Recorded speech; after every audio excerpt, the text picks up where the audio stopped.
হিন্দু লোকের মন্দির ভাঙতাইছে, হিন্দু মানুষের বাড়ি ঘর ভাঙতাইছে। এই মতো আসামের এক শ্রেণী টিভি চ্যানেল থেকে অপপ্রচার চালাইছে। দেখেন বাংলাদেশের অ্যাডভোকেট গোবিন্দ প্রামাণিক কি বলে এই সম্পর্কে। আমি অ্যাডভোকেট গোবিন্দ প্রামাণিক, মহাসচিব, বাংলাদেশ জাতীয় হিন্দু মহাজোট।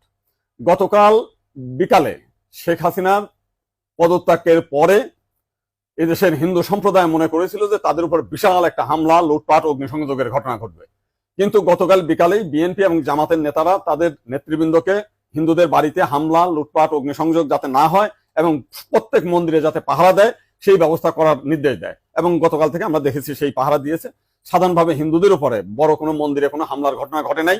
কিছু আওয়ামী লীগের হিন্দু নেতা আছে যারা বিভিন্ন সময় লম্পঝম্প করেছিল, তাদের বাড়িতে, শুধু হিন্দু বাড়ি না, মুসলিম আওয়ামী লীগ নেতাদের বাড়িতে হামলা হয়েছে, লুটপাট হয়েছে এবং সামান্য কিছু সুযোগ সন্ধানী এলাকা ভিত্তিক তারা কিছু সামান্য মন্দিরে হামলা করেছে, সেটা ব্যাপক বিষয় না। কিন্তু আমরা দেখলাম যে ভারতের রিপাবলিক এইটাকে নিয়ে ব্যাপকভাবে রিউমার ছড়াচ্ছে, নানান কিছু মিলে উদ্ভট কথাবার্তা বলছে।